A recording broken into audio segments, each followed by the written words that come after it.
Brionk, a Godzilla movie marathon where we're stomping through Godzilla's filmography. I'm Derek, and I've seen all the Godzilla movies. And I'm Doug, and I've seen 12 Godzilla movies. I have no idea where I got 13 last time. We're not even there yet. And we're talking about Godzilla, Mothra, and King Ghidorah, Giant Monsters All-Out Attack, also known as Gojira, Mosura, Kingu Ghidorah, Daikaiju, Sokogeki. I think literally translates to the Giant Monsters General Offensive, but All-Out Attack is also pretty accurate, and colloquially known as GMK, because all of that is a mouthful. Released in Japan on December 15th, 2001. This was directed by Shusuke Kaneko, with the director of special effects Makoto Kamiya, written by Keiichi Hasegawa, Masahiro Yokotani, and Shusuke Kaneko, and produced by Shogo Tomiyama and Hideyuki Honma, and score by Kao Otani. A lot of those are new names, and we will talk about it and why. And real quick, we'd like to take a quick moment to thank our spectacular patrons, Bo, Carl, Katie, Jason, Zoe, James, Keith, Cody, and Toby. I'm speeding through that because I want to get to our guest that we have on today, formerly a host of GargantuaCast and currently the author of the upcoming light novel series Daikaiju Rumble. It is Chris McDonald. How is it going? Hello. Good. Very excited. Yes. Yeah, very glad to be on the show. It's been a hot minute since I've done some podcasting because I've been busy writing, but I am glad to do some podcasting. Yeah, for sure. Hey, you know what? You got to do the book tour. You got to do those rounds for the press. You have no idea. My schedule has been pretty loaded lately with people wanting to talk about the book. Good sign. Yeah, that's a great sign. So tell us a little bit about your history with Godzilla, Chris. I've just been a Godzilla fan since I can cognitively remember my entire existence. like if I had any the childhood memories I have remaining in my brain, just it's been related to Godzilla because I grew up I was born in 1984. I was in the post Jurassic Park era, and so I was a dinosaur kid growing up, and so much so that my mom had a family legend that my first word was dinosaur. I'm not sure if that's true, but she's adamant about it. So sure, Mom. But I grew up with I grew up with a lot of dinosaur media, especially VHSs, and because pop culture mitosis, people assume Godzilla is a dinosaur. I mean, he has some continuities, but my mom got me my first VHS tape when I was 3 for Godzilla's Megalon, and that was my first Godzilla movie, and I just been hooked. And I just, wanted more and more and more Godzilla. So my mom will pretty much get almost the entire library of Godzilla films available in VHS in some shape or form. I was only missing 2 films in my library, Raids Again and Smog Monster, because apparently those were rare tapes growing up. Interesting. And I was also, because I was born in 1994, in the lead up to it, this was the lead up to Godzilla 1998. Yeah. And so I was like, this is when the hype for Godzilla in the West was at an all-time high. So I was just the right time to become a Godzilla fan. I had the Trendmaster toys. I had an Imperial Godzilla. Dark Horse was releasing their comics. So I was reading the Dark Horse comics. I was just always been a diehard Godzilla fan, and I just still am. I mean, look behind me from the Zoom. We see posters. We see a hat. We see everything. I adore the Godzilla, and I adore the kaiju genre. I love Gamera. I love Ultraman. I love Tokusatsu, Kamen Rider, Power Rangers, Gridman. It's so much stuff, and it's just been a vital part of my life and just my love of fiction as a whole. Yeah. Absolutely. I mean, obviously that's inspired your Kickstarter novel about kaiju, I'm sure. So tell us a little bit about that and what you're working on now and how people can support it. So my current this has been in development for almost 10 years. It soon will be probably 10 years, honestly, at this point.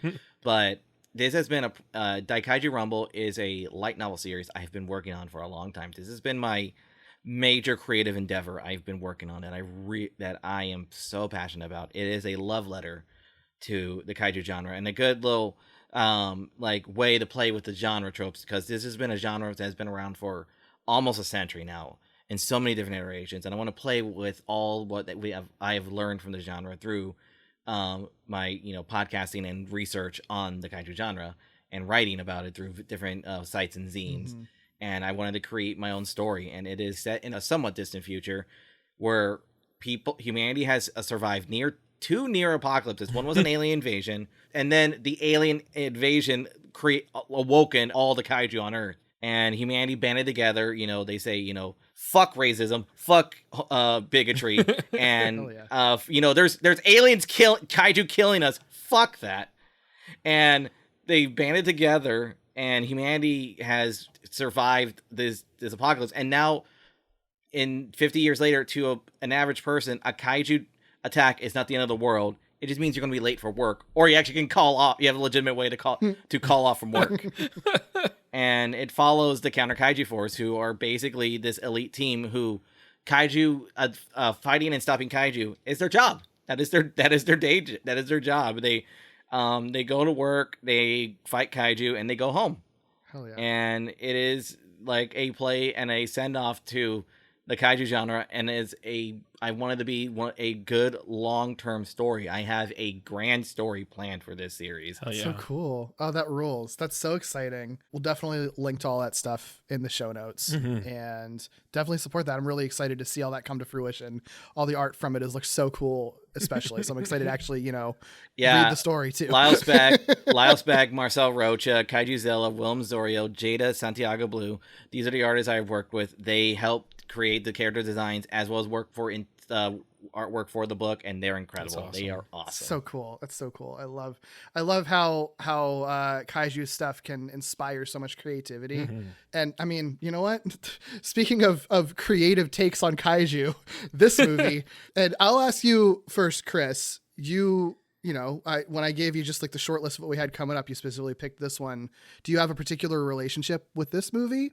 It is my top 5 favorite Godzilla movies of all time. It's honestly, probably directly, it is like fit. If I remember my rankings at the top of my head on my letterbox, this is number 5. This is one of my all-time favorite Godzilla films. This is a Godzilla film when it was announced, because it took a little bit to get to the West, because Sony was kind of like dragging their feet with the Millennium films post Godzilla 2000. With that, but when I saw the posters, because I used to go on for us dinosaurs, Barry's Temple of Godzilla, Clawmark Toys, just ways I can learn about Godzilla stuff coming from Japan, either through posters or news. And I saw the stuff for GMK, and it got me excited. I love this version of Godzilla's design. I love this Mothra. I love this King Ghidorah. And Baragon is coming. It's Baragon. And Baragon was a kaiju I always loved as a kid. And it's like, oh, Baragon's coming back. And I remember Bandai released it's funny, it was like right before the DVD release. They had for Bandai America, they had this box set of GMK Godzilla, GMK Mothra, King Ghidorah, and Baragon, and the Destructible City. And I had that toy, and that was one of my favorite things growing up. And I had the Bandai America GMK Goji as one of my favorite toys. Ooh. And when I finally saw it, I was blown away. It was just how cool this movie was. But later on, as I learned about it, and especially, Shusuke, I learned through it was directed by Shusuke Kaneko, who directed the Heisei Gamera trilogy, My Beloveds. And I learned more about the themings, especially how it addresses Japan's complicated relationship about their duplicity in World War II. And I was like, well, this movie is a lot more rich than I thought it was. And I looked into it, and I was just like, this is what I like in a kaiju film. It's rich with themes, rich with stories, rich with character. Mm-hmm. It's also fun. It is fun. It's dark, too. Don't get me wrong. It is dark, but it is fun. Mm-hmm. Yeah, Doug, I feel like you're probably champing at the bit because this is your first time seeing this movie, and you had you had no clue what you were getting yourself into. All my predictions were way off. Yeah, what are your overall thoughts on this one? Could you imagine if I came in here and I was like, it was fine? I know. I was like, I'm not going to say that, but it would be wild if that were the case. Explain to you how this horror ghost take on Godzilla is bad, actually. Yeah, like you would ever do that. Which would be wild, because if you told me specifically that there was a horror ghost take on Godzilla, that speaks to me in so many ways. No, this movie rules. And I think it's honestly maybe the first movie of the ones we've watched to enter sort of the realm of my favorites based solely on just how fucking cool it is, first and foremost. You said, Chris, there's a lot in there. There's a lot to talk about and chew on. But even if I mean, honestly, even if there weren't, like, it's just that fucking cool. Like, it's kind of the movie, like, if you're just looking for, like, super cool destruction, monsters fighting, like, good pacing, good, like, never get stale type of shit, like, this is it. I love this one. Yeah. Yes.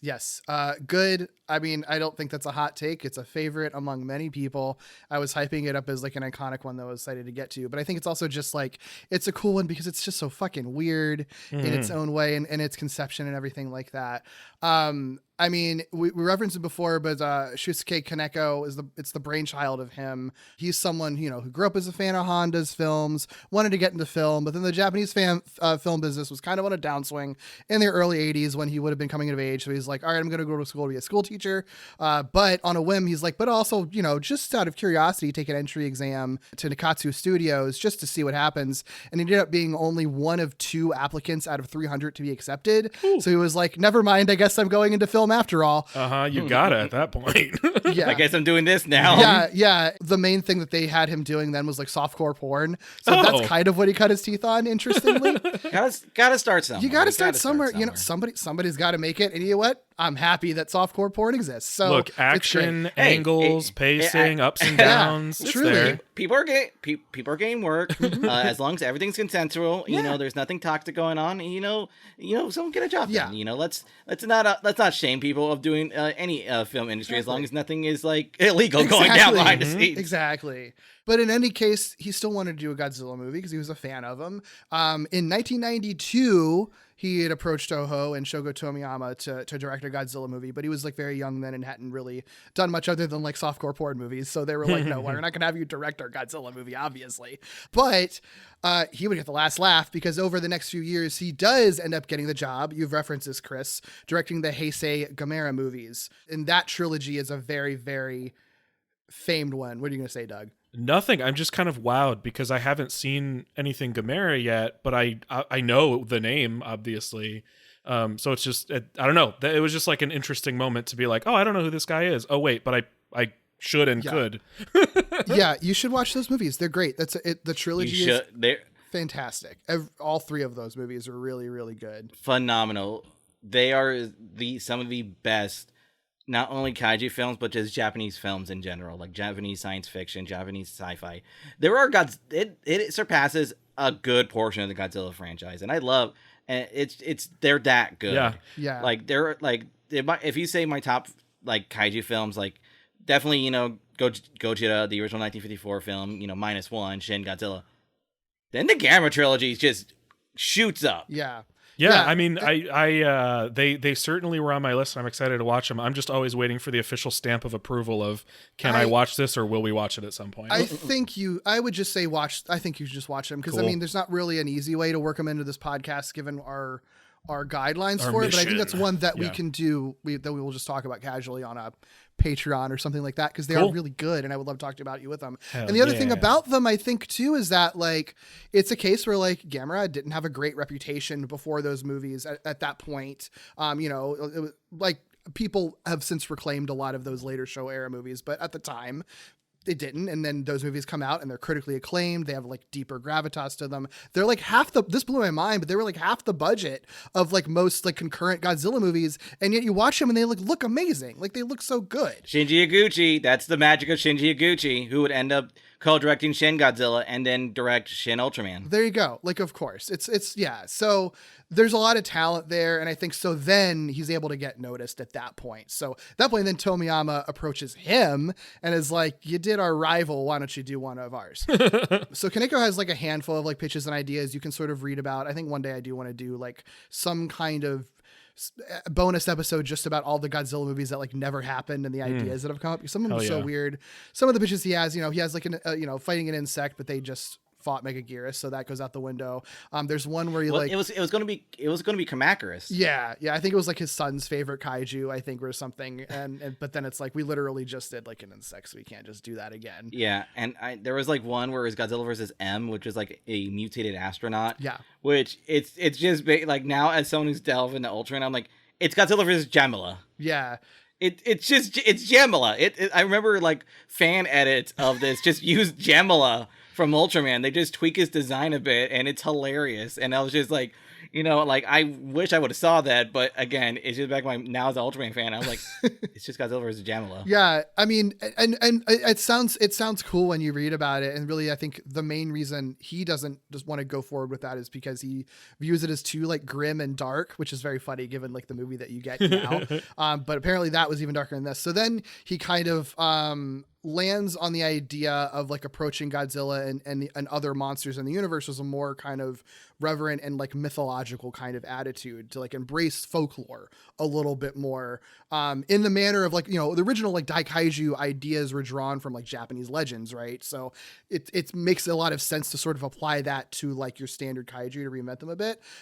There's a quote that I like that he has, I believe it's from like David Kalat's History of Toho Godzilla book, but like he was talking about like why monster origins aren't as important to him, you know, the canonical ones. He says, especially by like 2001, because he's saying nowadays, I think monsters just cannot exist in science fiction because now science is advanced and the audience knows so much more about science, so that like you could throw a giant monster in the 50s and 60s out, people aren't going to question it as much as people are going to go on the internet and do their cinema sins thing about how it can or can't work. So he's like, it almost makes more sense these days to embrace fantasy a little bit more because people can't question it when you just say that it's magic and ghosts and shit. And then just sort of approach the mood of a science fiction movie from the lens of fantasy. It's magic. We don't have to explain Exactly. Yeah. And it's also just interesting because fantasy is like a vital part of the kaiju genre since inception. Right.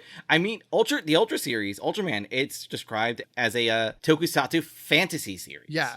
Yeah. It's just like at the end of the day, these are giant monsters. So you kind of just have to throw just, you know, that kind of like nitpicky square cube law. These things can't exist. What would happen, Godzilla? It's like, we must be fun at parties. Like, throw that out the window. Get out of here. Who cares? Like, yeah, literally, who cares? Yeah. So I like that he was approaching it like that, because that's just, you know, it's a different sort of perspective to have on it.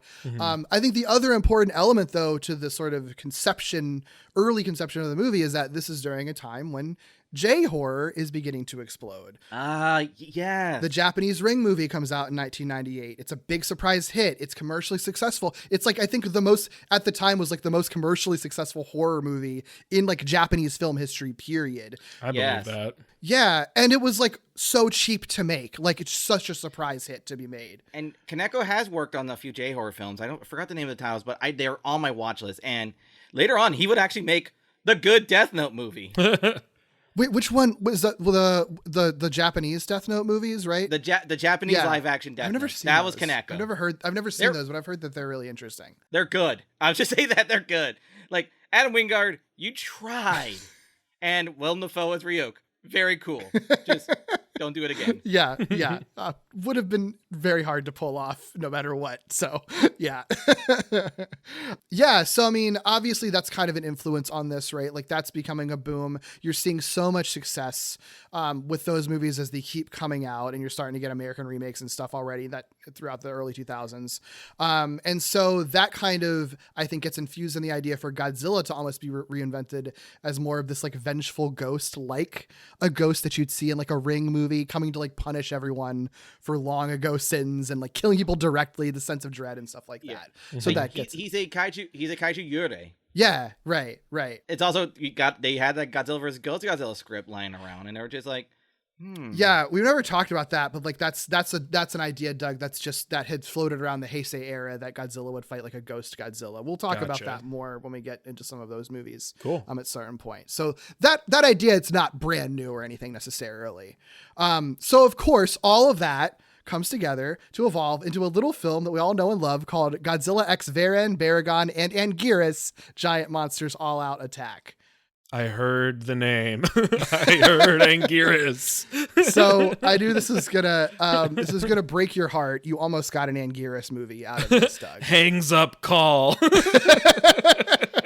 And he looked so cool. That maquette looked so cool. So originally the script called for Baragon, Anguirus, and Varan to be the guardian monsters. for these three. They were gonna have like some more ancient sounding names, but it would be them. Kaneko wanted them to be these like earthly and animalistic of the ground monsters. Yeah. Not these huge special powers and stuff like that. So they could be the underdogs. And I think it makes a lot of sense choosing these like some like not lesser known, but also kind of lesser known kaiju from the Toho universe. And I'll send you this, Doug, the maquettes that Chris was referencing. Are you looking at them already? Yeah, I am. Yeah, they look fucking cool as hell, right? Oh my God. Yeah, they look cool as hell. Literally the only reason, and I think you could probably guess why, it's all just capitalism. Money. Oh my gosh. Mega Gears performed very poorly, so Toho was like, we need this movie to Big work. names, baby. We need big names. So Reliable. yeah, everybody knows Mothra and they know Ghidorah, so that's how they get thrown in. This Gears design is so good. And Kaneko fought tooth and nail to keep Baragon. I'm glad they did. At least one of my boys is in there. Yeah. We almost had the Dino Bro. Yeah. Gorosaurus. Would have been so fucking cool. Like, I love what we got, but God, I love this idea. Makes so much sense, and it clarifies why the monster cast in this movie is the way it is. Completely, it totally makes a lot of sense. There's an anecdote where Kaneko apparently like sat silently for like 15 minutes in the Toho office thinking about if he can do this or not before he agreed to. But and the only way that it works is to just totally reinvent Ghidorah ultimately to make it work, because otherwise the movie just can't. It's fine. I think it works out fine, and I'm happy that he was so like uninterested in like the canonicity of these origins, that you can bend and break things, because I think it makes for a more interesting movie, Absolutely. Yeah. And it works just because, like, Ghidorah is like this golden creature, and in a way, if you didn't know he was an evil space alien in most of the movies, you'd think he was the good guy. Kinda. I agree with that. Especially looking at this Godzilla. Yeah. You're like, who's the good guy between these two? Yeah, I mean, that is like an interesting sort of thought, because the Ghidorah stuff I've seen to this point has like had me sort of trying to figure out how this configuration of monsters would even work. You know what I mean? And at one point I was kind of thinking like, well, maybe Ghidorah would end up on sort of like the good side of things, but I could not for the life of me figure out how that would happen. But this makes perfect sense. You know what I mean? They're already sort of rewriting the lore and sort of creating this myth and folklore around these monsters. So like, yeah, you don't have to worry about the canonicity of it. It's one of the things I love about this era. Yeah.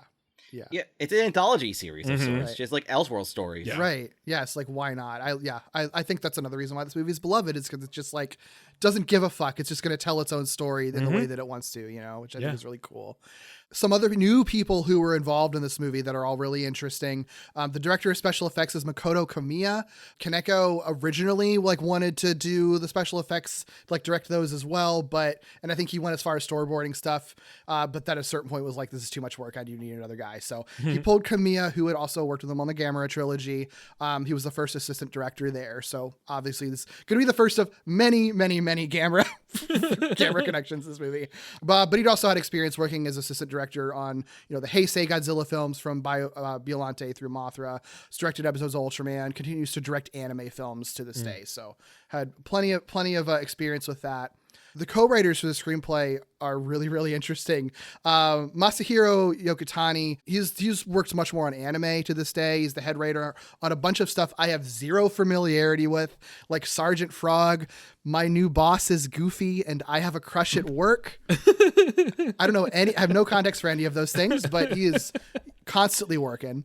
I vaguely just know Sergeant Frog because at my job one I recognize. we had like a DVD box set that I recently just sold. That's my only connection with Sergeant Frog. I seen this character every now and then when it comes to like 2000s era anime, but I've never seen it. And the other ones I'm just like, I'm interested. I'm curious. Those titles just make me laugh. I recognize Yu-Gi-Oh! 7s. Yeah. He's done stuff. I just pulled the ones that sounded the funniest. Yeah. No, I mean, that's the one thing I confidently recognize. Everything else sounds like something I need to become familiar with. Oh, the Devil is a part-timer. Are you kidding me? I know that one. Oh, holy shit. Oh, I didn't even notice that. Cool. Yeah. Okay. Well, there you go. Yeah. There you go. Nice. First. Okay. Les Miserables shoujo cassette. Sorry, I'm getting distracted here. I'm gonna close this tab. Yeah. Well, this isn't going to help because the other writer's also incredibly interesting. Keiichi Hasegawa, he's the connection there. He worked in the art department for the first 2 Gamera movies, so obviously that's the connection. But is much more fame writing Ultraman and Kamen Rider from the late 90s until now, including being the head writer on Ultraman Nexus, Ultraman Ginga. The very, very, I think the most recent Kamen Rider Gotchard. Yep. He's the head writer on that. And he's written on a shit ton of Ultraman Kamen Rider stuff and Gridman as well. He's credited for this like wave of Toku stories, kind of that lean more towards J drama that started in the mid 2000s. So Look, very well known for that. I see Double, I see Fours, and I see Drive, and those are all great. He worked on Nexus. That is my favorite tokusatsu show of all time. So way. I have not seen Ultraman Nexus, but I've heard good things about it for sure. So good. Ultraman list so is good. incredible. Yeah. It's really the really Big wild. O I see. Astro Big Boy, O. Mega Man NT Warrior. Holy crap, dude. Ooh. Look. There's everyone always we all obviously he deserves a gassed up Kaneko for his work on this film. All rightfully so, but everybody. God, the writing team on here is there's so much talent. This is no wonder this movie is good. Right? So many people good on, and Kaneko's just like, hey guys, we're working on a Godzilla movie. Bring pizza and chips. Yeah, he brought all his friends. Speaking of, the composer Kawatani was also the composer on the Gamera movies, obviously. But I think also I have the vinyl. I had the vinyl record from Mondo. That was it was a birthday gift for my friends, and it's gorgeous. Yeah, I haven't listened to it because my record player sucks, but the art on this thing is so fucking cool. My record player was mean to it. It scratched the first few seconds. Oh, that sucks. It plays the rest of the songs, but just the first few seconds skip a little bit, and I had to change the needle and everything because my record player was being mean about it. Yeah, honestly, I usually just buy the records for the art, not the vinyl cover more than anything. Fair enough. Yeah. The only other general production-y things, less about production, more just the legacy of it before we get into the monsters and stuff. I just think it's really interesting. It was released as the second part of a double bill with the Hamtaro movie. Yes, that was a thing going on. For a few years in the so funny. Heisei era, they were double billed with Hamtaro movies, and the Hamtaro movies were the headliners to pick up the Godzilla series. So funny, and it's sort of like we'll introduce this J-horror Godzilla to a new generation of children, and it fucking worked. It made back double its production costs. It's one of the more successful ones in the Millennium era. Isn't it the most successful, the highest grossing Millennium era film? I don't know that for sure. It might be, actually. You might be right. Well, I'll check on that as we go through the other Millennium movies in the future, but it's up there if it's not the most successful one. I wouldn't be surprised. Kaneko doesn't return for any other Godzilla movies, even in spite of that. I think just because the relationship was a little bit strained for just how complicated this one was to do, but it was successful regardless. This is just also random. Apparently the miniatures from the Yokohama set used in this ended up being used in Kill Bill Volume 1 as a stand-in for Tokyo. All right. Yeah, that was cool. Actually, I think I just heard that recently. Yeah, I think there was a tweet of that there going was, around recently. I put in my 2 cents about it where I forgot it was Tarantino or someone was showing this to someone, I don't know who, I don't want to make names, but when he's like, oh, this looks good, and then someone brings up that, oh, this was in a Godzilla movie, and they're like, oh, no wonder it looks fake. And that was Jace's tweet, and we had I them thought so. on... I just didn't want to say it in case it wasn't them. That was Jace's tweet that I think went extremely viral. They were just on our podcast last month, funny enough. So yeah, very funny. All right, let's talk about these monsters. These fucking monster designs. This Godzilla design, so good. I try to get merch of it whenever I can. I already pre-ordered the Haya figure. It looks good. This design looks good. It's such a simple redesign of just the basic Godzilla, especially right after the Millennium eras, which it was a striking redesign. So it's kind of back to basic, but it's just so mean. It's such a mean looking back to basics, and the white eyes was such a brilliant idea. Yeah. What do you think of this one, Doug? Yeah, I like it. I like it a lot. I think there are things I like about, individual things I like about it more than maybe I like the whole thing in sort of what I've seen so far. Like, I love the white eyes, and also in context of what this is supposed to be, like you were saying, Chris, like this redesigned sort of ghost zombie, whatever version of this, it's sort of perfect. Love its wide stance when it's sort of like going to, use its atomic breath. The wide stance does make it sort of awkward sometimes when it's like walking around though. So there's like some weird folds. And I love its teeth a whole lot. I'm not sure. I haven't decided how I feel about the profile, but I love its teeth and I love its eyes. Sure. Yeah, the whole stance thing. Originally, Kaneko wanted this version of Godzilla to have a more T-Rex like stance. I get that. It's gonna be horizontal. I can see that. But the problem was when they were trying to do suiting, the suit actor Mizuho Yoshida was just trying to fit it. It just wasn't feasible without either CG, some type of crane, or Mizuho has to break his spine. I actually think put it on because this is I'm happy with that having not worked, because one of the things I'm sort of conflicted about is like this Godzilla has a pretty long neck, which is totally fine, but it has a long neck, and then from its shoulders up, it's sort of leaning forward. Like it's got sort of like a hunch to it, and I don't know if I love it, but I get it now, knowing that it was supposed to, as a whole monster, be more forward leaning. Yeah. I just love his little pot belly so much. I love that pot belly. Yeah, he has a gut. I love his gut. It's so good, and he's so expressive too. I love how he looks. He's portrayed by Mizuho Yoshida. This is the only Millennium film where he's the one who does it and not Tom Kitagawa. And the main reason, I think, is just because Yoshida is just much taller. Yeah, they wanted this Godzilla to be taller than everyone else. They're like, taller than Ghidorah. I noticed that. I actually met him. I met him at a Spooky Empire last year with Kitagawa as well. They had him in Hurricane Ryu with a bunch of Godzilla, and he is tall. And I didn't realize until when I went to Spooky Empire, he played Zira. Yeah. So he's played a ton of villains in kaiju and Toku stuff. Yeah, he's Zerum in like both of those movies. He's Legion in Gamera 2, the main villain in that. Half a Legion, and I wasn't able to ask because there was the language barrier. But I wanted to ask, were you the head or were you the butt? Yeah. I mean, he's been in a bunch of Earth Mothra. He's been in like the 2005 Kamen Rider, the first movie, Hawkeye. Like, he's been in a shit ton of stuff, and he's almost always a stuntman or a villain in things.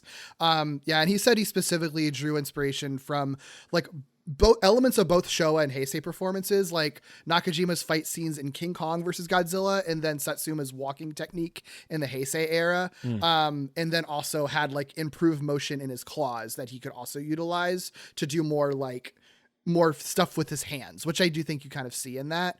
But yeah, this is the tallest suit on film, like period, even to this day. It was over 7 feet tall. The only thing that's ever topped it is the 2014 Snickers commercial Godzilla suit. Funny enough.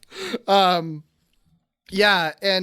like y'all were saying, they specifically kind of designed it to like differ from the Miragoji suit, wanted to sort of harken back to the sort of old school Godzilla style for this. I think I'm really glad this is the movie and the story that this suit is used for, because before I really knew like why it looks the way it does and what it's drawing inspiration from, my first reaction was sort of like, wait, why does he look like that? You know what I mean? Like, he looks cool, but I was confused at first. So I'm glad that's like this specific redesign for this specific purpose with this particular sort of like tone in mind. It sort of all fits together perfectly. Yeah. There was like 4 suits they used. There's like a regular one that just moves its mouth and neck. There's a more expressive performance one. There's an animatronic one. They use like an altered Miragoji suit apparently to get like blasted by King Ghidorah. But like, I love how expressive the face is. Like, the animatronic work and the expressive performance stuff is just so fucking good on this guy. Apparently the dorsal fins, all 3 rows of them individually move too when he uses his atomic breath, but like I never noticed. I think it's very subtle. Yeah, like especially if since they glow and they use a lot of like digital effects on top. So if it is captured on film, I never noticed it because obviously there's a lot of like stuff on top that will probably make that subtle movement very hard to see. Yeah, the spines are cool and make a lot of sense, but I'd be lying if I said because this is right after Miragoji, I don't miss those like brutal freaking spikes that thing has. I don't know if it would look good on this particular Godzilla, but I was like, oh man, the spikes are gone. yeah, it's okay. You'll get them back. Don't worry. Oh, you'll get them back in a cool way. Yeah. Cool. Well, we got our guardian monsters. Which one of these bad boys you want to talk about first? Baragon. I just met Baragon like a couple weeks ago. Baby Baragon. Oh, you met Ray? Yeah, of course. Yeah. No, literally just met Baragon the creature. Just the creature. Just the character. Yeah. Chris, I'm sure you're familiar with this, but I'm gonna send Doug the video of Ray doing the Baragon roar. You'll have to play the sound, Doug. The video. But it is, the actual suit actor doing the roar.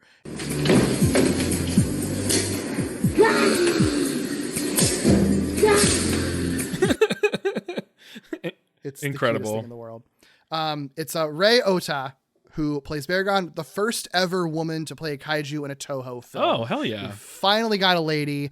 She's the second woman to play a kaiju, period, after one of the suit actors in the first Gamera movie. So, yeah, I forgot her name, unfortunately, but she played a Gauss. Yeah. In Guardian of the Universe. So it took till the late 90s, early 2000s to finally get women to be able to be kaiju. But we finally got it. We got it. Sadly, not shocked. Yeah. And the main reason that she was even cast was just because they wanted Baragon to be like a little baby tiny boy compared to Godzilla. And she was like almost like the suit was like half the size of the Godzilla suit. And she was very petite, so they were able to get her. They kind of instructed her to try not to have her her knees touch the ground when performing. So like she did have to do a lot of kind of flexible maneuvering work to do this. I'm sure it was not easy to be in this suit. I think there was like one larger one that stuntman Toshinori Sasaki was in for some more stunt intensive scenes, but Ota was the one most of the time in the suit. I'm looking at pictures of her in this suit. It's so funny. Yeah. It's so little. It's so little. It's so cute. I love that they were like, this is the movie where Baragon is going to get absolutely obliterated. Make sure he's as cute as tiny as possible. We got to we got to emphasize this Godzilla is a bad Exactly. guy. A bad guy. And this is literally kicking the puppy. Yeah.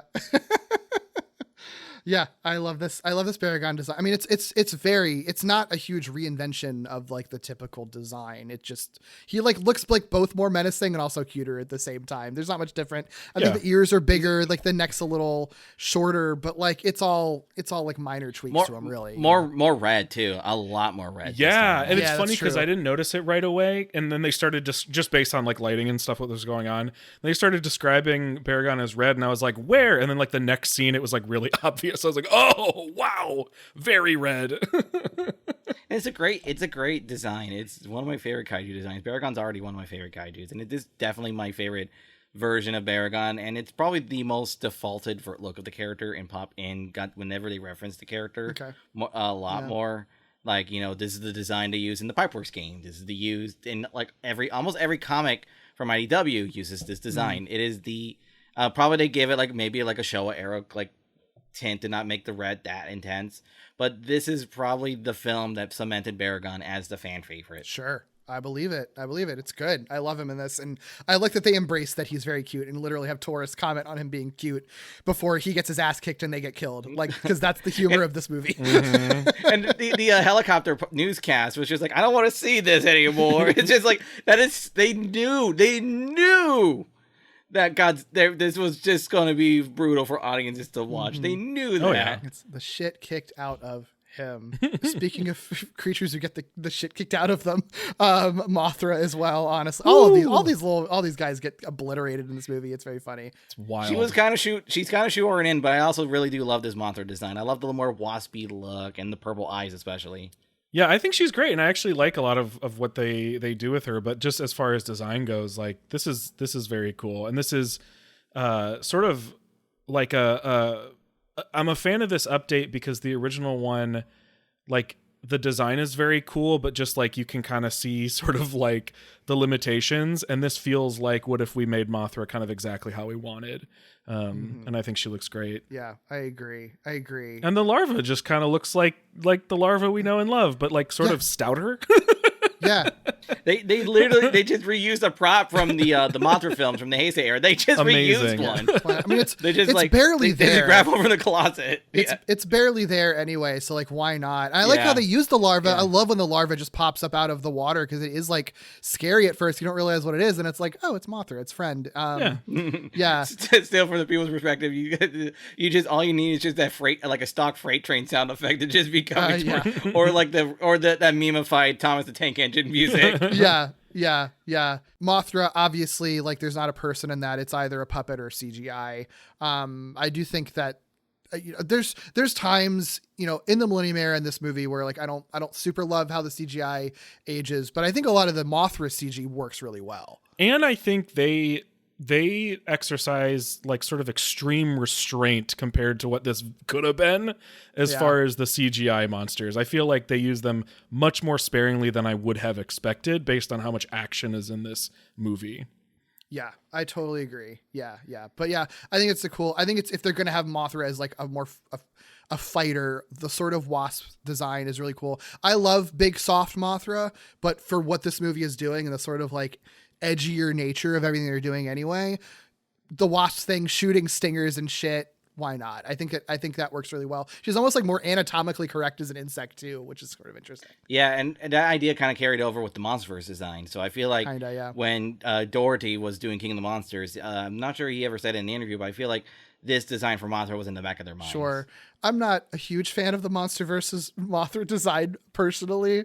I think it's a step too far, but I appreciate that this is where they were coming from with it. And knowing that at least makes me understand their thought process with that. I don't feel it's confirmed, but I wouldn't be surprised with how big of a nerd Doherty is. It would make sense.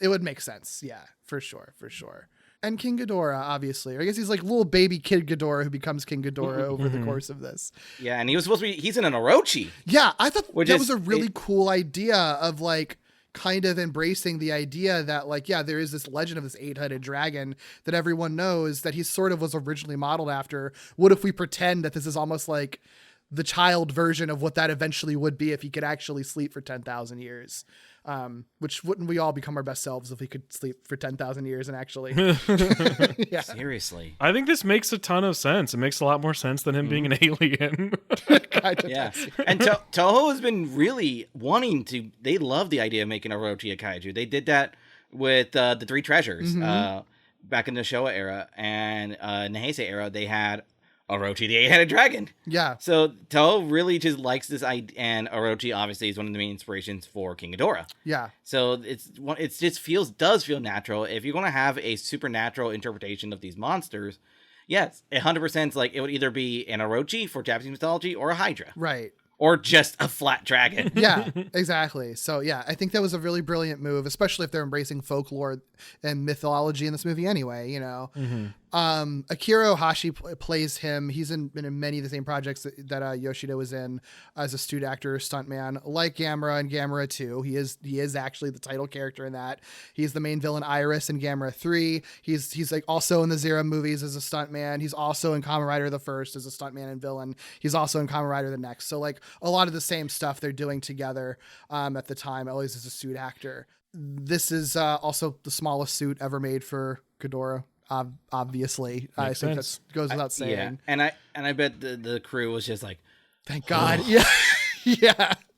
The most complicated monster we ever do. Slightly less complicated, like to the point that like with this one, this is the only time I've ever been able to do this, I think. But like it was small enough, and like slightly less complicated enough that he could literally like put his hands into the necks and operate the necks himself sometimes without them always having to use wires for it. That's which wild. had to be so nice for everyone involved. Yeah, I like this design. I because he's a good guy, I think I'm a little bit more forgiving of making the sort of like mean, cool Ghidorah like a little less mean looking. Because sure. Ghidorah looked cool from like the jump. You know what I mean?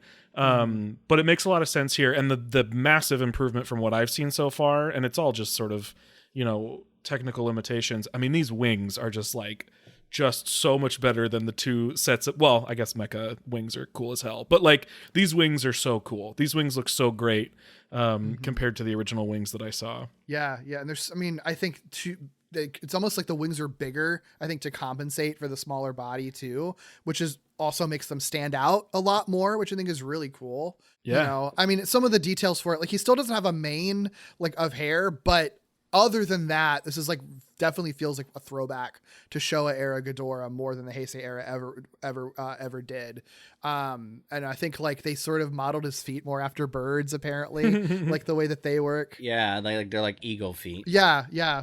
Also, this is just kind of funny. So Fuyuki Shinada, who was like modeling all of the kaiju in this movie, Varan was his favorite monster ever, apparently. So he was like really disappointed that he couldn't do a Varan in this movie. So he specifically added Varan's facial fins to Ghidorah's heads, which is why he has those fins on his head. Which makes a lot of sense. Yeah, it's cool. I think he kind of almost looks like a saber-toothed tiger a little bit in his face. Yeah, Yeah. Very, very cat-like. It's like very cat-like. Yeah, it's funny. Godzilla got sort of like less cat-like, and Ghidorah got like more cat-like.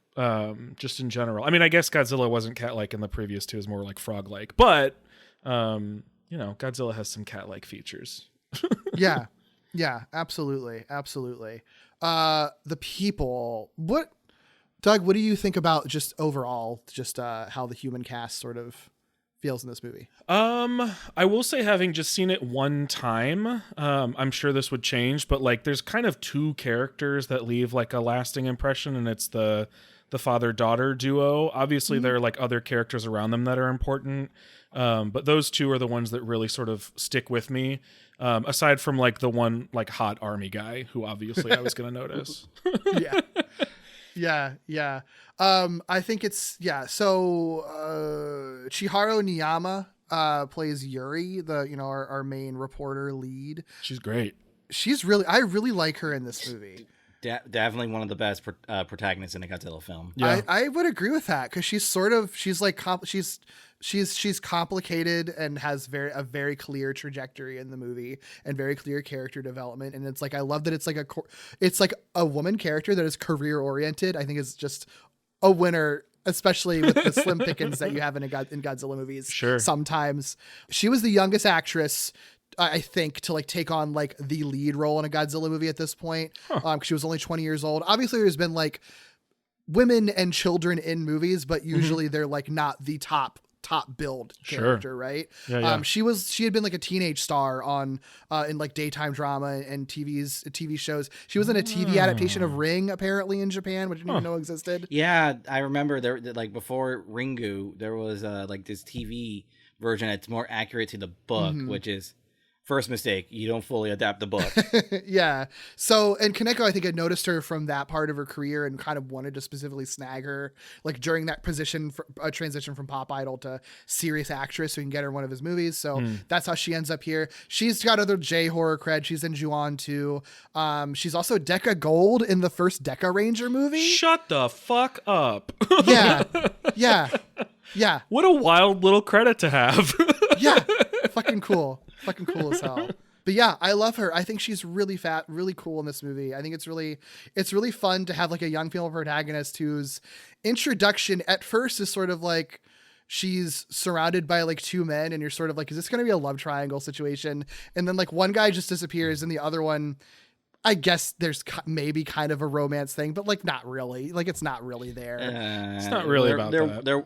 They're more like work buddies, to be honest. Yeah, and I love that about it. It really is truly about her relationship with her dad and her wanting to be a serious reporter. And I fucking love that that's what this movie focuses on. Yeah, it's great. Yeah, no, she's fantastic. She skyrocketed up in my ranking of protagonists for sure. Yeah. Her dad is Ryuto Uzaki playing Admiral Tachibana. He's so fucking interesting too. He wasn't really a professional trained actor. He'd done a couple of movies in the 80s, in the late 80s, but but really he's much more famous for being a musician because he was in the Downtown Boogie Woogie Band, which is one of those prominent Japanese rock music bands of the 1970s.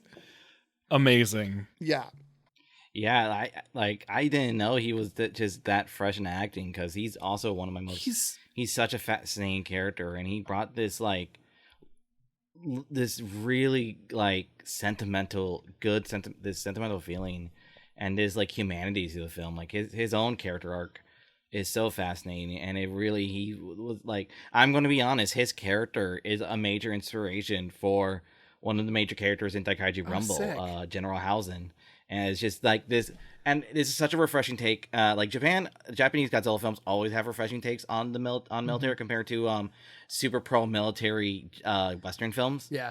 But there's this level of humanity and self awareness where his character is just look, we've done some shit back in World War II, and we need to reconcile this shit. And it's now in the form of a giant monster that wants us dead.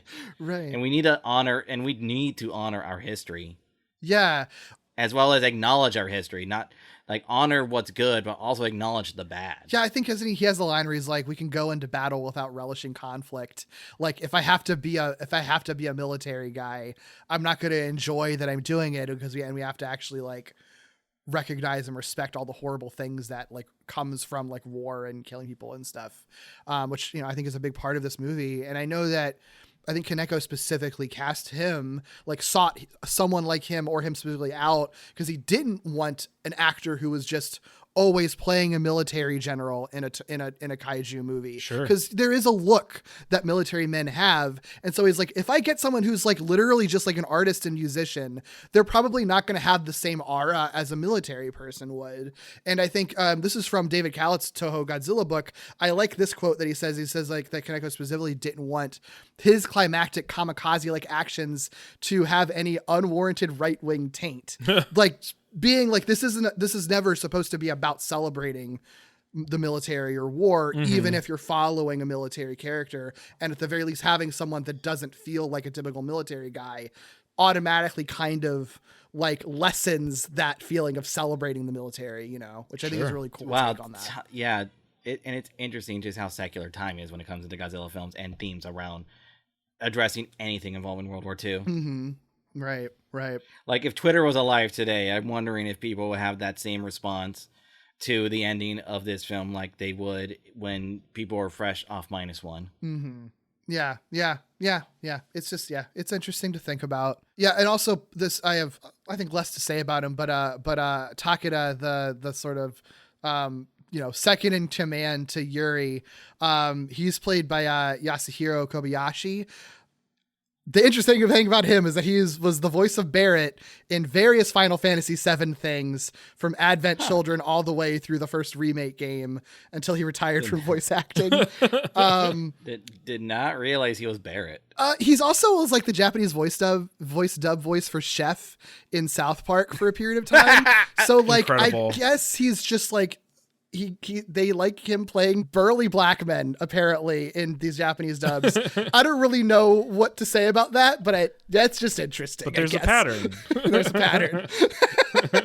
And you never would expect that looking at this guy in this movie. No. Same. No, I was just that's Barrett. Yeah. Interesting. Yeah, he's cute. I think he's very cute. I don't have much to say about him. I don't have any issues with him. I think his role in the movie is perfectly fine as the supporting guy, and I'm glad they don't try to pursue a romance thing, because I don't think that would work. But as just cute secondary character, I think he works. Yeah. And then the other interesting guy, Shiro Sano, is the editor guy, Haruki Katakura. Yeah. The long with the long, beautiful flowing hair. The man with the hair. What's his deal?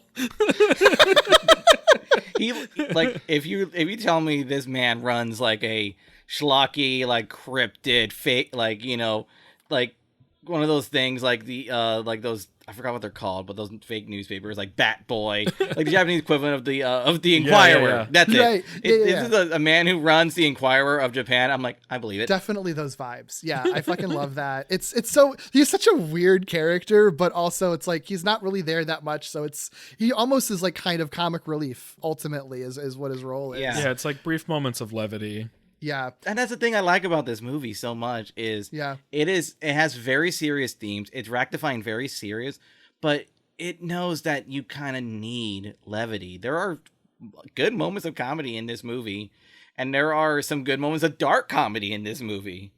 Like it's one of those things where it's definitely clear that Kaneko is such a fan of this genre, and that includes that, you know, kaiju inherently, you know, are kind of a little over the top. I don't want to say silly, but it's over the top, and you know, it's one of those things you can easily fall into unintentionally silly. So it's good to be intentionally silly with something. Yeah, right. I think it works for this. Sano is an interesting guy too. He played Shiro, from Godzilla 2000, the conflicted scientist friend of of Shinoda. He's unrecognizable in this movie. Like usually facial hair hides a person's face, but I guess giant long lion hair works too. Yeah, it's what you would never guess that it's the same guy, even though it's like the same face. It's so funny. Yeah, he seems really interesting too. There's an anecdote in Kalat's book where, like, when they were working on this movie, Sano and Niyama were watching King Kong versus Godzilla together, you know, and she was really young at the time, obviously. So I don't think she probably had not seen many Godzilla movies in her life, especially not Showa era ones. And they were watching it together, and she started laughing at like the miniatures in the movie.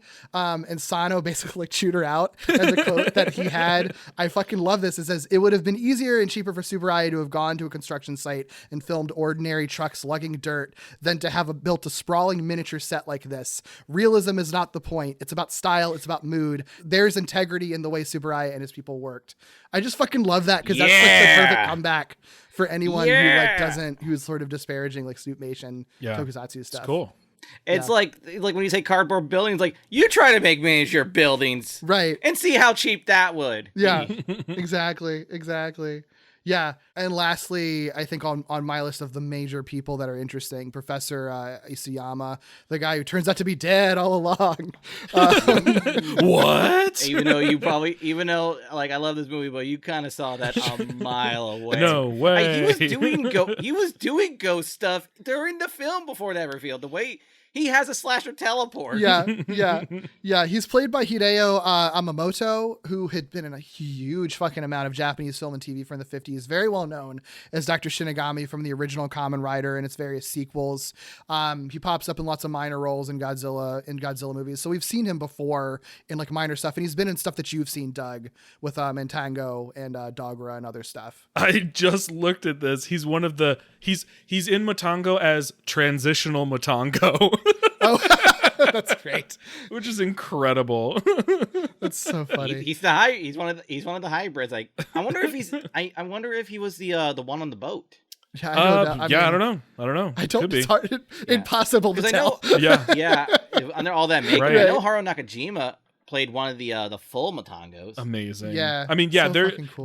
the Matango are kind of like stormtroopers. You could literally throw anybody in there who just kind of like wanted to be around, and you'd never know. You know, like the most famous person could be in there, and you would have no clue. So funny. Yeah. I think Kaneko specifically had him in mind, knowing him from all of these. Yeah. From all of these movies. And this ends up being his final film role, I believe. Huh. I mean, that's the perfect role to have a history legacy actor, totally. for sure. Like, if it wasn't him, it will definitely be Akira Takarada. Yeah, right, something like that. Absolutely. And I mean, cast wise, there's a bunch of like random cameos and stuff like that. Takahiro Murata, who is Shinoda in Godzilla 2000, is a pilot in this movie randomly. The suicidal man who finds Ghidorah, he was a major character in all three of the Gamera movies. He's the inspector. Oh. Yes. Yeah, so he was the inspector. Yeah, the inspector. Both I believe the eldest sister, the main one of the main hero villains, I forgot her name, from Gamera 3. Mm-hmm. She's in the film along with her her in-universe sister who played her, the same character in a flashback. Yeah. They were the Mothra twins. Yeah, they're basically, yeah, right. Like there's no Shobijin Mothra in this movie, but when Mothra shows up, they cut to two girls who look the same that are basically like pretend that they're the Shobijin. They're kind of references, and they were also in Gamera, which is so funny. Yeah. and the suit actors for all the kaiju have like a fun cameo Yeah. in as like people in this movie. cool. Yeah. Yeah. The other thing too, this is a shout out to Twitter user Mesozoic, who had tweeted this out recently that like, I don't think a lot of Western audiences would get this, but like that girl that's in the hospital that like has the head bandage, Yes. that like I learned about that. You know, she thinks that she's about to get killed, and then she's got relieved that she doesn't, and then the tail swings and kills her anyway. So in Japan, she's very well known. She's Tomo Shinohara is her name. She's a singer and celebrity in Japan. She was one of those who at the time was considered very annoying in pop culture. So the death was like this intentional joke that everyone was supposed to laugh and cheer. He equated it to being like Paris Hilton at the height of her Paris Hilton being killed in a horror movie, essentially. It's Paris Hilton in House of Wax. Right. Exactly. I figured she had to be someone because like you could have done that anyway, but just the way that they focus on that specific, I'm like, she's got to be someone. I just don't know yet. Yeah. And that's where the dark, like, again, this film has such great and very dark sense of humor. It does. I kind of love that about it. Yeah. You know, you got that. You got the reveal of Ghidorah was the guy who played the inspector in Gamera 3 was about to unalive himself. And he found new life by being terrified of seeing a frozen Ghidorah. Yeah. You have the like some of the I really like some of the stuff with people reacting to Baragon, and there's this like, you know, this is like definitely a Godzilla film with bite, both a serious bite and a dark humor bite. Yeah. It kind of feels like the way that one of the ways that like horror kind of gets into it is the idea of just like, it's almost like a sociopathic humor that you'll often get in horror movies, where it's like someone will just be fucking peeing at a urinal when a monster attacks and kills them, shit like that, you know? Well, it's a very like slasher movie style horror in a weird way, because you wouldn't expect like a big monster, or like specifically a kaiju monster movie, to have that particular specific brand of horror. Like, I think if people like don't like slasher movies or don't watch a lot of them, it's like weird to hear that they're funny, but like they are. Like that's kind of part of the point, you know? Yeah. Even like, you know, the rowdy partiers and the biker gang and shit like that. People that are about to like drown a dog, which is so fucked up. I'm glad that dog's alive. Truly. But like the dog lives. Yeah, the dog lives, thankfully. But it's like seeing like, I mean, it feels akin to like, you know, teenagers having sex in a Friday the 13th movie, where it's like, I mean, because in context of the movie, it's like, you know, these are the exact people who are forgetting the sins of Japan and stuff like that, and why the vengeful spirits are back. But also in the context of a horror movie, you always have the kids that are sinning and doing drugs and having sex. Like it's the equivalent of that, them getting killed in this movie, which is a really cool take. Yeah.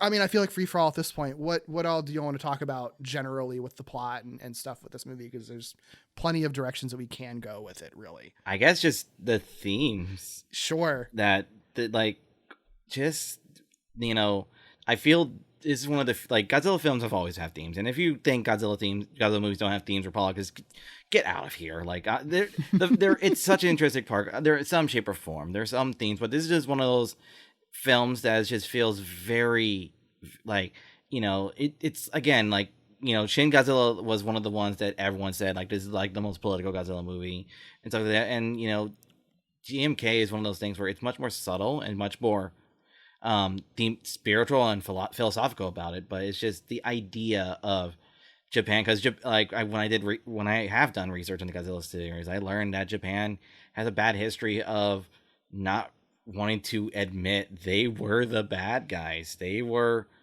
like, you know, Imperial Japan were the Axis. They were friends with, you know, the Nazis, and they've done horrible crimes against humanity in the Pacific. And the idea of Godzilla, and that's why I'm so, can we please Criterion get more accurate subtitles for this movie? Because, you know, in like, it's more, they address the fact that these are most of the souls of Godzilla that is happening in his version of Godzilla are the victims of Japanese war crimes. And there are some who are true soldiers as well, who are feeling forgotten as well, but a more good portion of these collective souls is that. And at the same, it's one of those things where we have to rectify that and we have to fight that. And having that manifest as Godzilla is brilliant and such an interesting update of Godzilla being like a good update on Godzilla being a metaphor for the horrors of war. But with the 50s, it was science. And now it's with the atom bomb. Mm-hmm. And now with a more supernatural element, we have to go with the souls of the victims. And it's such a good transition to that. Well, the idea that it's like people from many different sides of this, of these conflicts that happened before combined together, I think is is so powerful to me. Like that they call out, it's like, yeah, it's Asian soldiers. It's also Americans who died. It's also people who were just caught in the crossfire of these bombings. It's everyone who was involved in this.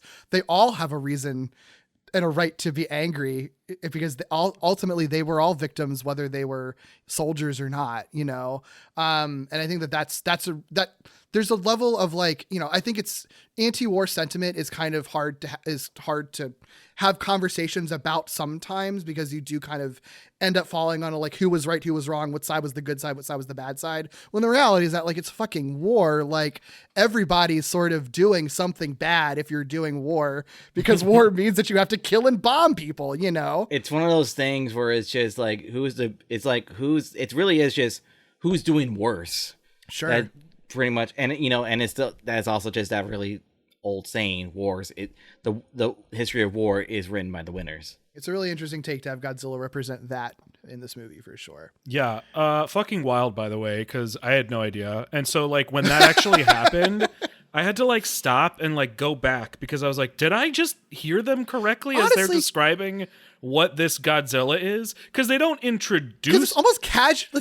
It's not casually thrown out, but it also is a little bit where it's just like the old man just starts saying it. And it's like, wait, hold up. What? It's not casual, but this movie is one where, I'm not saying you should, but this movie is one where you could watch it and just be like, that movie was a fucking cool ass sort of horror inspired monster destruction fest. And like, that's not untrue, but like there is that other deeper layer. But I think the reason you could watch this movie and not necessarily focus on that is because the theme is sort of like in bits and pieces sort of introduced to you. There's no one like on screen who's sitting down and like stopping the action to be like, let's reflect on what's going on. Like that doesn't really happen in a way that like pauses anything else that's going on. So it does feel almost sort of like casual or passing, even though it's not. It like feels that way based on everything else that's going on. So yeah, it was really wild. I was like, damn, like they introduced the sort of folklore like fantastical sense before they introduce the like ghosty sense of things, and I still wasn't expecting it. Sure. Why would you? Yeah.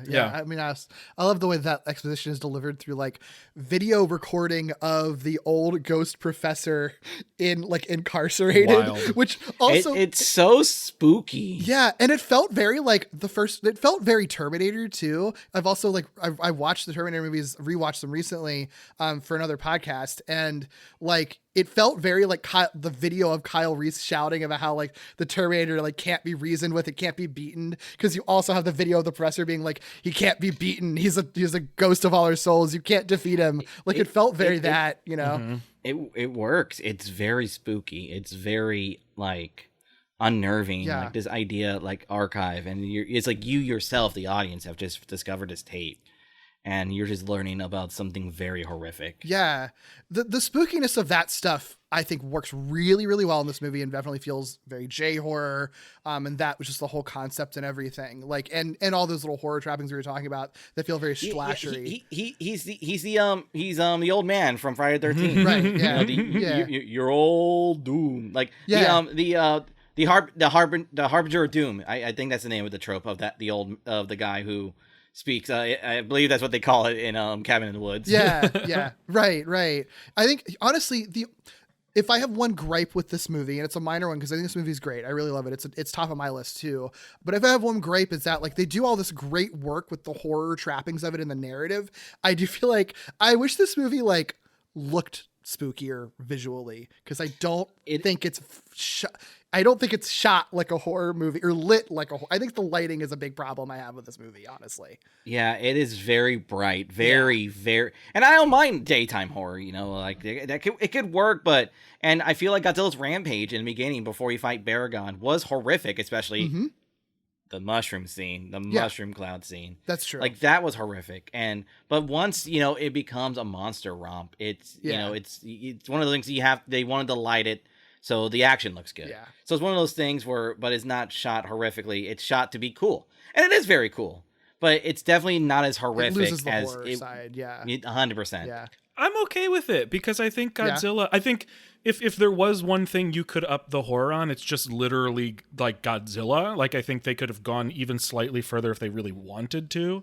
But I'm okay with it because I think most of the horror is in Godzilla. Like I think like the actions Godzilla is taking and the sort of force of nature that Godzilla is, in the same way that like you can't outrun Michael Myers because he's just going to keep coming. Like this Godzilla sort of has that same sort of inevitability and like instills that same sort of dread. That I think it works fine. I mean, I would like to see a version that is a little bit spookier just to see how they would pull it off. Yeah. But I think it works.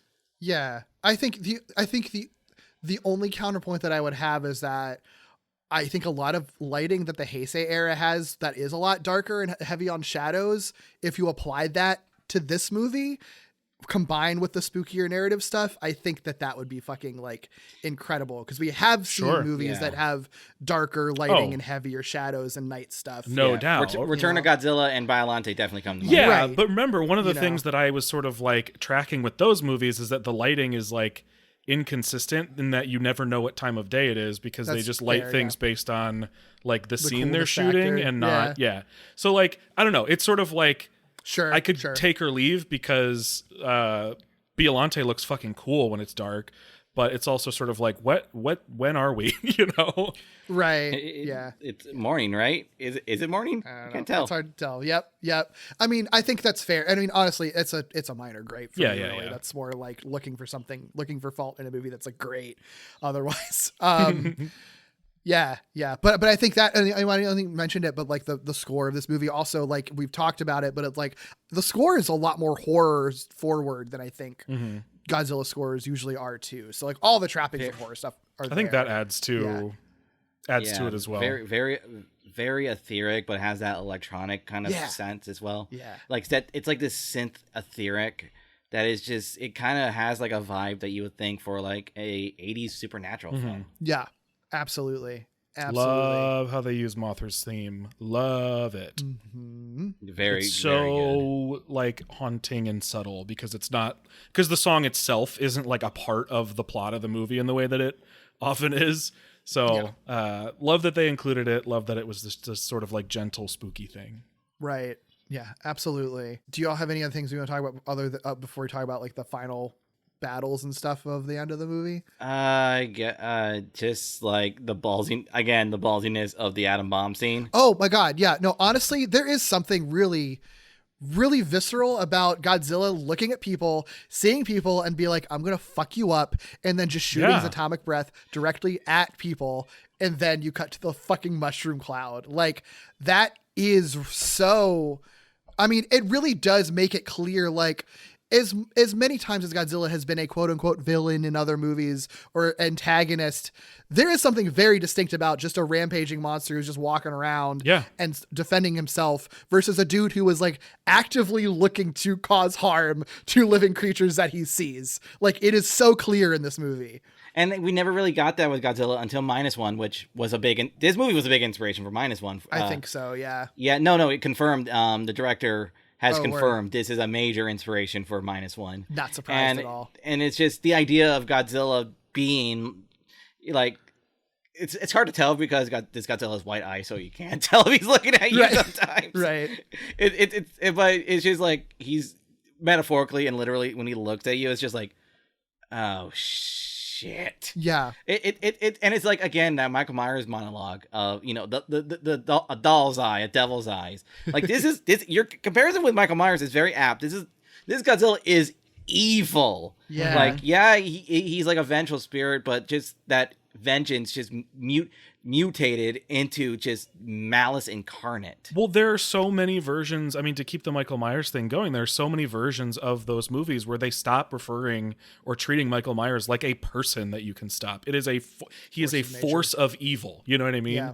Yeah. And I do think this Godzilla feels like that. And I think what's wild too, especially, I mean, part of it applies to that atom bomb sequence too, that mushroom cloud, but like, so much happens quickly that is like shocking, like the guy who's peeing getting stepped on, as opposed to a near miss, like you might expect in other versions of the movie, like the girl in the hospital. That like at a certain point you're just kind of like, anything could happen. Anybody could go at any given time. Like when Baragon hits the helicopter and they're just dead, you know?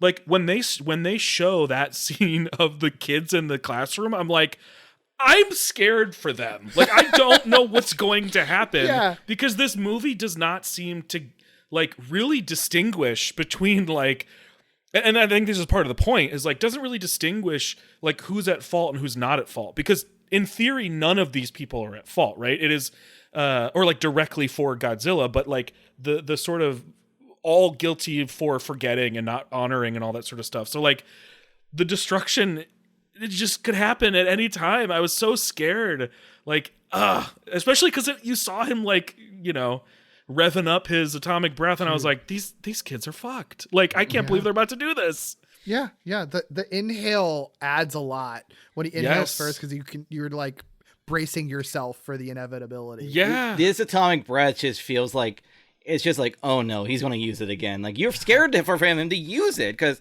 like a lot, like one of the issues I will say with a lot of Godzilla films later on as they go on, it's kind of like how a lot of anime kind of have this issue where you introduced a super cool move, but then as the series goes on, the move just becomes default. Yeah. So it kind of loses that. And here it's just like, whenever Godzilla uses the atomic breath, you're scared because you like, he's that breath, you know the power of what it can do. So, and it can one or two shot most things. Like Baragon barely survived 2 hits before incinerating. Oh, God. Yeah. No, it's so good. It's so good. My only other spare things before like the ending of it, it's like, that I love the little recreations they do of the original Godzilla, where you have the flashback to like POV of people being on the island, I think, when Godzilla, you know, as sort of the backstory for the Admiral, and then like recreating Godzilla over the hill, that iconic shot. Yeah. Fucking love that so much. Very cool. Yeah. Very, very cool. I also, this is such a tiny thing, but I've only seen Baragon twice now. And in both circumstances, Baragon, this little shit, will make sure anyone else gets blamed for what he's doing before anyone points at him. Like, never the first one to get pointed at. And of course, look at his beautiful little face, you know? Yeah. I didn't do anything. I couldn't possibly. No, that was Godzilla. You know? Yeah. So funny. That is so funny. Also, did you pick up on this, Doug? Like they referenced at the beginning of the movie that in 1998 there was a creature that America called Godzilla attacking Godzilla. I did specifically because it's part of the sort of like table setting for the lore of this movie, or like it's in that moment, because that's shortly after they introduced the idea that in 1954 this happened, and there's never been one since. So I was already like very tuned in to what they were saying. So Funny little joke. It means nothing. It's just funny. And it's like the first like verbal jab at Godzilla 98 before we had like the complete. He hasn't seen it yet. So, but let me tell you, Derek.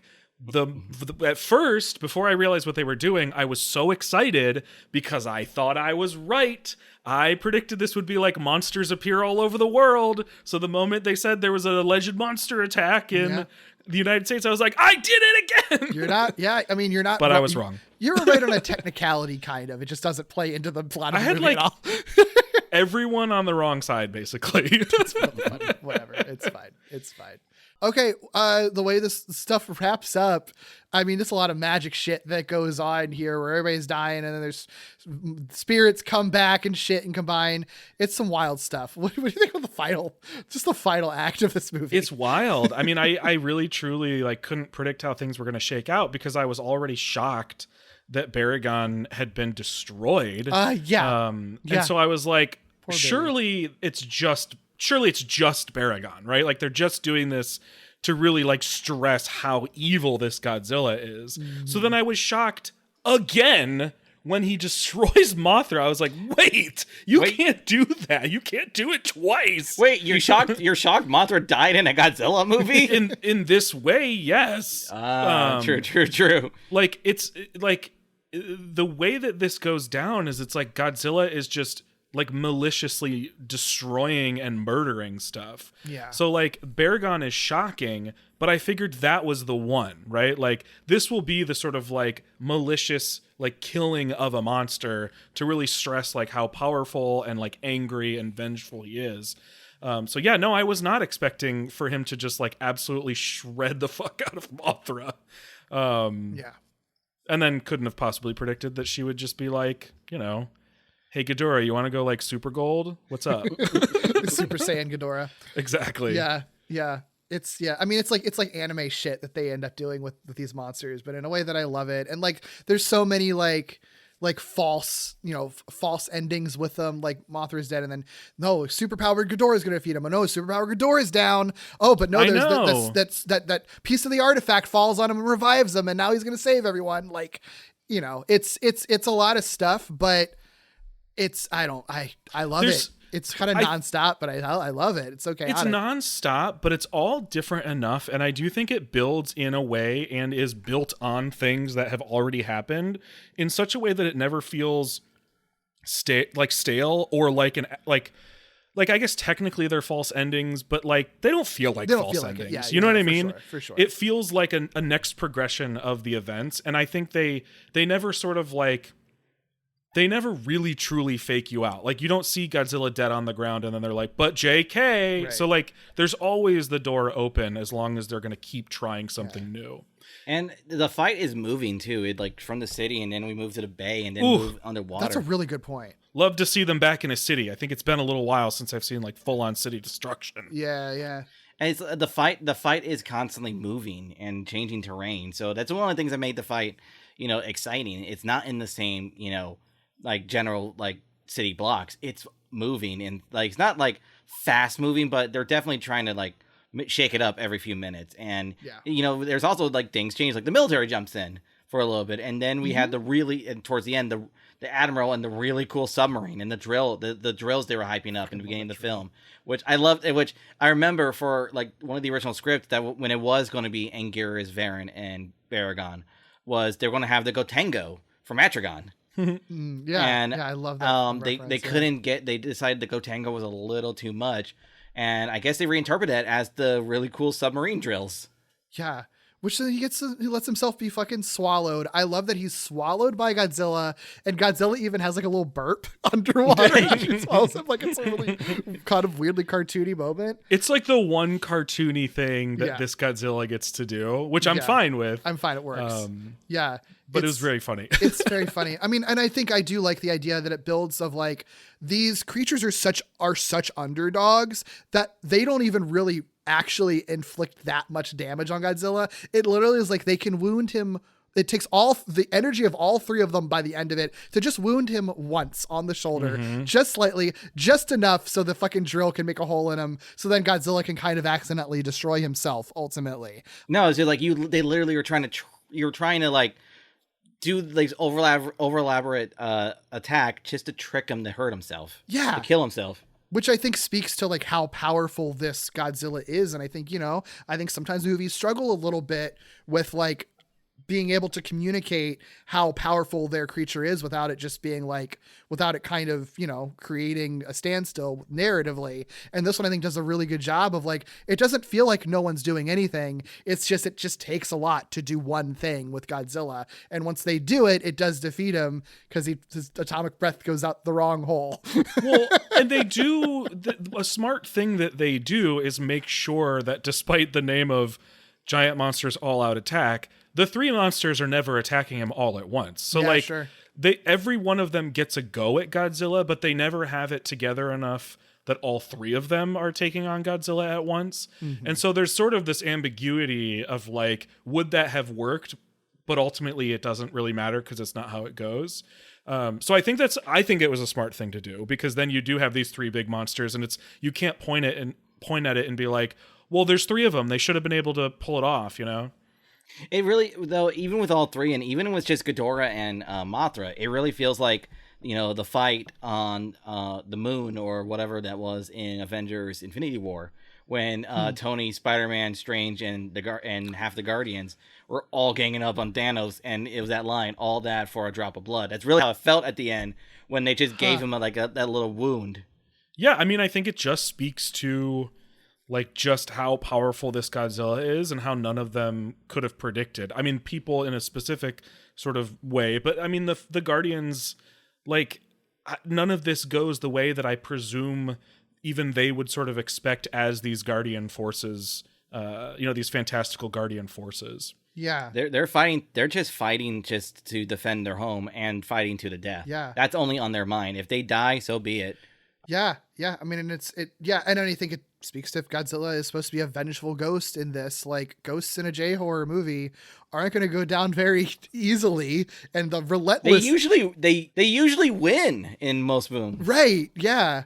Yeah, like this is kind of an oddity that got, I mean, and it's arguable. Obviously, they have the little tag at the end of it where he's like, he's probably going to come back. But like, even still, it's like the relentlessness of the ghosts are often what make them as scary as their actual scares. And I think that really, it makes sense with Godzilla to do it. And I think it allows them to let their underdog monsters, literally underdog in Baragon's case, like be more like actually active in like, I don't know, almost like helping the humans, like the way that Ghidorah is like literally holding Godzilla down. So, the humans can like lay hits on him, stuff like that. Like that feels very unique in this movie in the modern context, I think.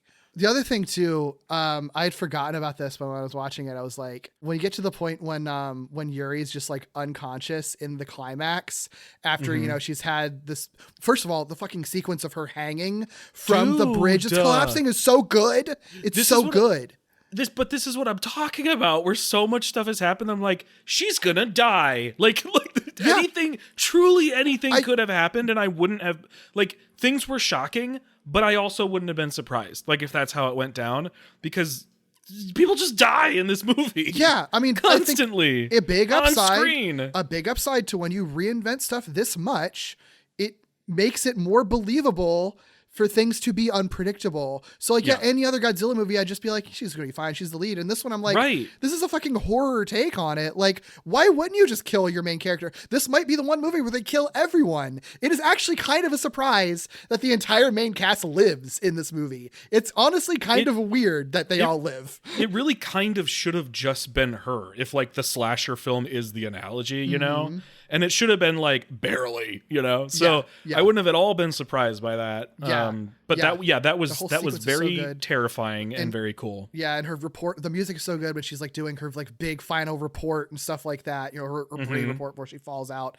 Fucking incredible, cool shit. But I was gonna say, like, I had forgotten when I was watching this. I was like, I don't remember how this goes. So I was like bummed when she's like unconscious in the water. And I'm like, of course you got a fucking like great lead female protagonist and she's going to be unconscious for the last act of the movie. But I love that it is ultimately in service of her being able to like spiritually through dreams, like contact her dad and give him the push he needs to plow his drill through Godzilla's body. So I'm like, wild. All right, you know what? Worth it. Totally worth it. It's in service of that. I'm here for it. Yeah. The more I think about her, just the cooler even she gets. And I already liked her a lot. Yeah. Cool. Yeah. Really, really good. Anything else you would like to say about this movie? Any of your final thoughts about it before we wrap up? If you haven't seen it, go see it. If you've already seen it, go watch it again. It's really good. It's just so goddamn good. I just love it. Fucking great movie. I love this movie. It's definitely, like I said, it's a top one for me. I was really excited to get to this one because, the Millennium era is definitely very, very hit or miss for me personally, but this one I think is such a highlight for just how unique it is. And I think, I don't think it's a spoiler to say, like, even as we go through the whole Godzilla canon, this one is always just going to stand out as just a very unique movie in the entire history of Godzilla. I think it's worth saying that this might be the most. Actually, I think I'm going to say definitively this is the most rewatchable Godzilla movie we've watched so far. Oh, interesting. Like, I feel like you could just easily put this on for any given mood you might be in. You know what I mean? I could see that. Because I'm trying to think of not that other ones aren't, but like I feel like this is so rewatchable. Yeah, it's very well paced, I think, is part of it, and just very rich. Absolutely. And there's just a lot happening and a lot going on, and a lot of great moments that you want to get to again, which I think helps a lot. Totally. Yeah. Well, Chris has to leave a little bit early to continue his press tour. So before Doug and I do our predictions and wrap up and everything, just want to say thank you so much, Chris, for coming on. It was a joy to have you join us and talk about this killer ass movie. If people want to find you and support your Kickstarter and your upcoming novel, where's the best place they can find you and do that? Well, first off, the campaign ends on October 10th, so I still have my Kickstarter for Daikaiju Rumble. If by the time this releases, there should be a few days left of the podcast of the campaign, so definitely recommend checking it out. Make sure we reach our goal and our stretch goals. I'm my personal Twitter, and I'm on Twitter and Instagram. It is Chris_Kaiju. That's my personal, and I have the social medias for Daikaiju Rumble as well, so you can keep up to date. It is Daikaiju_Rumble on Twitter and Daikaiju Rumble all at once on Instagram. And that's where you can find me and all that good stuff. Heck yeah. Thank you so much. No problem. Glad to be on this and gush about one of my favorite Godzilla movies. Well, thanks so much again to Chris. I did have a few emails that I got since the last episode. I honestly haven't had a chance to read them yet. So as of this recording, but we do have an AMA that's going to be dropping in a few weeks on October 8th. We'll have already recorded that by the time you're hearing it, listeners, but I'll make sure I look at those emails before that AMA. So if there's any comments or questions that feel fitting for that, I'll see it in the AMA. If not that, next month's episode as well. So cool. Just as an FYI to anyone listening, if I have not responded to you yet. But speaking of next month's episode, predictions, looking into the future a little bit. Yeah. So, generally, do you think that, relating to this movie, do you think that we're ever going to see another Godzilla of like a supernatural or like fantastical origin again? It doesn't have to be like ghosts or whatever, because that's obviously unique, but like something that's like non-science fiction. Do you think we're going to see another kind of fantasy Godzilla ever again? Or is this the only one you think? I feel like it would be foolish to say that we would not. I don't think it would be this, and I don't think it would be particularly close to this. But I feel like it'd be foolish for me to say that this is the only fantastical one. Sure. But who knows? It could be. It's pretty unique. Yeah. Well, in the Millennium Era specifically, do you think we're going to see Mothra, Ghidorah, and or Baragon again? I feel like I can't bet against Ghidorah showing up multiple times in any era. Sure. The anthology thing is always going to be a challenge, like I've said a bunch of times. But I think Ghidorah is where I would put most of my money. I think Mothra, actually maybe Mothra, but whatever. Those two, I feel like for sure I'm going to see again in this era, in some way, shape, or form or capacity. I wouldn't be surprised, but I would be disappointed to not see Baragon again specifically. Sure. I feel like Baragon's inclusion in this one sounds like it was almost like against he was the last one, right? The last one to get cut. Not that they wouldn't have cut him. Yeah. I to not say yes to everything, I'll say no to Baragon. Yeah. This is the only circumstance I would ever say no to Baragon. Sure. Okay. Well, the movie that we're going to be doing next month is Abira, Horror of the Deep is the international title for it. So that's a Showa era movie. This is the movie that follows up Invasion of Astro Monster. So nice. You have any idea what Abira is at all? I mean, I'm assuming it's some sort of sea monster, which I'm excited about because I feel like deep sea creatures, if it's horror of the deep, and some of these titles just lie, so who knows? Yeah. If it is in fact a creature from the deep sea monsters, not that different from weird aliens. So I'm pumped for whatever Abira is. Sure. I'm excited for you to meet Abira. Do you think any other kaiju other than Abira are going to appear? And Godzilla, obviously. What era is this? Showa era. And again, this is right after Invasion of Astro Monster. I'm going to... Invasion of Astro Monster. I'm going to say... I'm gonna let's go with Mothra. I'll say Mothra.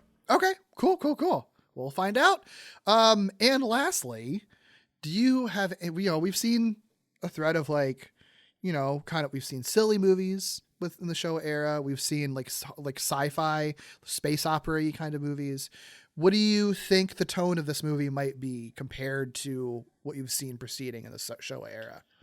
I want, based on the title, for it to be spooky, but I don't think that's the trajectory of the Showa era as we have been experiencing it. So I'm going to guess this is a little bit more, despite what I want for a deep sea monster, I have a feeling this is probably going to lean a little bit more on the lighthearted, sillier side of things. I think that's probably what I should be predicting. I think it's probably where it's going to go. Sure. You know what? It's funny. I didn't think about this until we were like actually getting ready to record this. I was like, this month we had Frankenstein versus Baragon and then GMK, which are both like in one way or another, like horror adjacent movies. Yeah. And I'm like, if I had found a way to finagle stuff to like offshoot it 1 month, I could have had that be in October and have October be our spooky month with like 2 spooky movies. And it just Horror of the Deep, right? Isn't that what it's called? Yeah, sure. Horror of the Deep. This is going to be the most, honestly, ironically, that's more of like a summer movie. It's just the funny thing. This little beach movie. Yeah. But I'm also happy that we had the trajectory of Hot Ghidorah summer too, ending it here. I think is so interesting because it ends on such a wildly different take on Ghidorah than what you've seen, which I think shows you, Doug, the whole kind of scope of what Ghidorah can be and be used, right? Like is, shockingly, he's an alien space dragon, a creature, like a mutant from the future, and then a fucking like beautiful, perfect, nice guardian dragon from the past. Like wild. Yeah, really, really wild. Really wild. I liked it here. I do want my like angry dragon back. I'm just gonna say. For sure. Absolutely. I guess I wasn't planning to do this, but like, while we haven't done a 2.5 hour podcast here yet, so I can ask you. Sure. What are your feelings having seen so many different versions of Ghidorah kind of shotgunned over the last few months? Like, do you have a general universal take on your feelings of Ghidorah as a character? I don't even know what that question means. I'm just curious how you're going to answer that. No, I don't think so. I don't know that. What's wild is there's been a lot of variation in how Ghidorah is presented, but I don't know that there has been a lot of variation in what Ghidorah represents necessarily. So I don't know that I have like a big take on Ghidorah yet, other than like Ghidorah is a cool, threatening dragon that can come about in many different ways, Yeah. Not that it doesn't represent anything, but it's not like when you talk about it with Godzilla, there's so many things to draw from that you can sort of try to fit together and piece together. I think a lot of the variation with Ghidorah I've seen so far doesn't necessarily lend itself to that yet. Yeah. No, I like that it is more unpredictable than I would have expected. Yeah. All right. Yeah. I think that's why I was very excited to put it together in that order, because you get to see a whole spectrum of Ghidorah stuff. Yeah. But I like him. I do too. Cool guy. He's a cool guy, even when he's terrible and mean. Yeah. Last thing I want to bring up, our cover art for this episode. Oh my God. Fucking cool as hell. So Hamish Steele. Unbelievable. Wonderful friend of the podcast and wonderful, incredibly talented artist. Did the super sick art for this. It's so good. Had no idea what to expect for this. Honestly, wouldn't have expected this to come out of him, but I'm also not surprised because he's fucking talented. So, can I be so massively embarrassing for a second? And Hamish, if you don't like being heaped with praise, jump ahead like 20 seconds, 30 seconds. The fact that Hamish Steele is doing art for our podcast, like if you had told me this like 5 years ago, I would have I don't even know I would have ceased to exist. Incredible, unbelievable. Like I'm pinching myself. Yeah. So, and also that means if you ever want to do it again, always open to it. Yeah, no, fucking rules. If you don't have an app that shows you the podcast cover art, you can check it out at glitterjaw.com. We have the whole little cover art gallery that we have there on the Skrionk page that you can look at, and you can click on it and blow it up so you can actually see it big. And it'll also be on our social media, of course. So definitely check it out there. It is worth a look. It's a great, wonderful piece of art. Otherwise, speaking of glitterjaw.com, if you want to find other queer creators who talk about media, check out the Glitterjaw Queer Podcast Collective at glitterjaw.com. Follow us on Twitter, Facebook, and Blue Sky at Glitterjaw, and Instagram at glitterjawpods. It's a great place to just find tons of really cool podcasts from queer creators. But Doug, if people want to find you and everything you're working on, where's the best place to do that? You can find me all over the place at Ikkybooley, ICKYBOOLEY. You can also listen to me weekly with Derek on a show called Walloping Web Snappers, where we deep dive into every Spider-Man cartoon ever made. You can also listen to me twice a month on Novel Gaming, where my friend Katie and I catch up on all the books and video games we've been enjoying lately. What about you, Derek? Sure, you can find me in most places at Derek B. Gale. I do have a few other podcasts other than the ones Doug mentioned. I also have Lee Carvalho's Potting Challenge, which is a podcast I do with my friend Tommy. It is a Simpsons video game podcast where we look at all of these Simpsons tie-in video games chronologically with pop culture history and video game history and Simpsons history as well. And I also have Gimmicks, which I do with my co-host David, where we are looking at high concept and experimental structure-breaking gimmicky episodes of television. You can also join our Patreon at patreon.com/wallopingwebsnappers. That's, of course, the name of our Spider-Man podcast, but that supports everything Doug and I do together. And we do have many plans for some Godzilla-related content. There should be a Godzilla-related episode on the Hanna-Barbera Godzilla cartoon coming out very shortly. I think it comes out the day after this episode drops. So check that out on our Patreon, and we have more in the works in the future as well. Also, check out our Discord. We do have a link to that in the show notes, and we have a Screonk channel if you want to chat out the pod there. Email us at screonkpodcast@gmail.com. Rate, review, and subscribe on all your podcast platforms. And, of course, next month, we might have wrapped up Hot Ghidorah Summer, but we're going to be heading to the beach with 1966's Abira, Horror of the Deep. Nice. See ya. Bye.